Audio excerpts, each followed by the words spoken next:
18 অধ্যায় গীতা শাস্ত্ৰ এভাগী শ্লোকৰ মাধ্যমেৰে সমস্ত তত্ত্ব বিহিত কৰি দিয়ে। কি বুলি ক'লে আপোনালোকে জানে? এয়াই ভগৱন্ত ভক্তিযুক্ত পুৰুষৰ আত্মবোধ মাধৱৰ প্ৰসাদে নিলয় কৃষ্ণৰ কৃপাত যে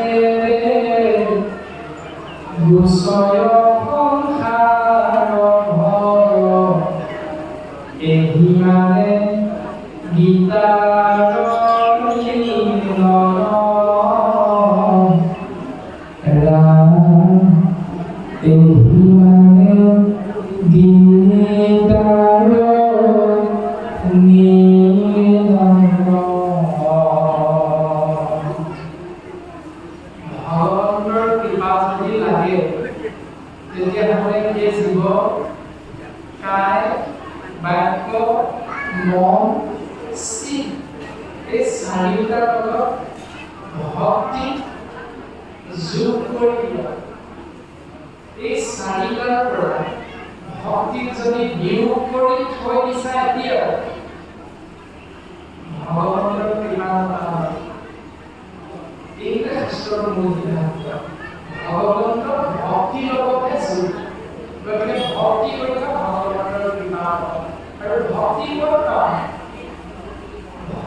যদি এই কেঞ্চাৰটো কেনেবাকৈ পৰি ভাগি থাকে, পানীত পৰি যদি বেয়া হৈ যায়, আপোনাৰ বেয়া লাগিব স্বাভাৱিক, কিন্তু ইয়াৰ ভিতৰত যিটো বস্তু আছে সেই বস্তুটোৰ নাম হ'ল সিম কাৰ্ড।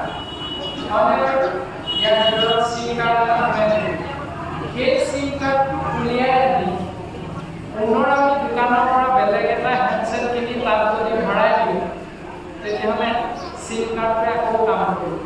তাৰমানে সিম কাৰ্ডটো হ'ল জীৱাত্মা। এই জীৱাত্মাটো এই মোবাইল হেণ্ডছেটটো ভাগি গ'ল, যেনেকৈ সিম কাৰ্ডটো উলিয়াই অন্য এটা হেণ্ডছেটত আমি ভৰাই দিওঁ, ঠিক তেনেকৈ এই শৰীৰটো বেয়া লাগি যেতিয়া জীৱাত্মা ওলাই গুচি যায় পৰলোকৰে অন্য এটা শৰীৰত ভৰাই যায়। কিন্তু সিম কাৰ্ডটো সোমোৱাই দিলোঁ, মোবাইলটো পালোঁ, তাত যে পইচা কেইটা সোমাই থকা নাই, সেইকাৰণে আমি এজনে অন্যজনৰ লগত এতিয়া কথা পাতিব নোৱাৰোঁ। কথা পাতিবৰ বাবে যিটো ব্যৱস্থাৰে আমি এটা নিৰ্দিষ্ট ম্যাদলৈকে পইচাটো ভৰাই লওঁ, ধৰি লওক আমি 140 টকামান ভৰাই ল'লোঁ, কিমান দিন যাব? 28 দিন যাব। ধৰি লওক 299 টকা ভৰাই ল'লোঁ, কিমান দিন যাব? এমাহ দিনেই যাব। কিন্তু তাত সুবিধাখিনি অলপ বেছিকৈ আছে। কিন্তু 140 টকাটো ভৰাই ল'লে মানে তাত কেৱল কথাহে পাতিব পাৰিব, গান শুনিব নোৱাৰিব, ফেচবুক হোৱাটছআপ চলাব নোৱাৰে। কিন্তু 299 টকা বা 300 টকা ভৰাই ল'লে তাত ফেচবুক হোৱাটছআপ চলাব পাৰে। ঠিক তেনেকৈ জীৱাত্মাটো অৰ্থাৎ সেই সিম কাৰ্ডটো মোবাইলটো ভাগি গ'ল বুলি উলিয়াই দিয়াৰ পাছত বেলেগ এটাত ভৰাই লোৱাৰ লগে লগে সেই জীৱাত্মাই তেতিয়াই কাম কৰিব যেতিয়াই আমি দোকানলৈ গৈ নিৰ্দিষ্ট পদ্ধতিৰ জৰিয়তে তাত আমি এটা পইচা ভৰাই লওঁ। সেই পইচাটোৰ ম্যাদটো যিমান দিনলৈকে এই শৰীৰটোত থকা জীৱাত্মা ঈশ্বৰৰ কৃপাত আমাৰো একো নাই। কাৰোবাৰ 5 বছৰত মৃত্যু হৈছে, কাৰোবাৰ 50 বছৰত মৃত্যু হৈছে, কাৰোবাৰ 90 বছৰত মৃত্যু হৈছে, কোনোবাই 100 বছৰ। যিমানে পইচা ভৰাইছে সিমানে ম্যাদটো সেই সিম কাৰ্ডটোৱে লাভ কৰিছে। গতিকে জীৱাত্মা 24টি তলতেৰে গঠিত শৰীৰ আৰু সেই যে পইচাটো সেইটো হ'ল পৰমাত্মা, যিটোৰ সহায় নহ'লে জীৱাত্মাৰ অচল অৱস্থা বুলি কোৱা হয়।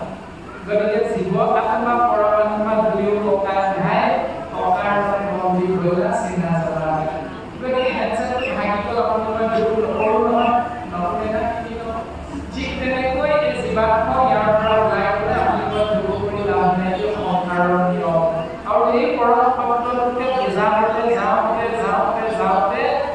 18 অধ্যায় কিতাপ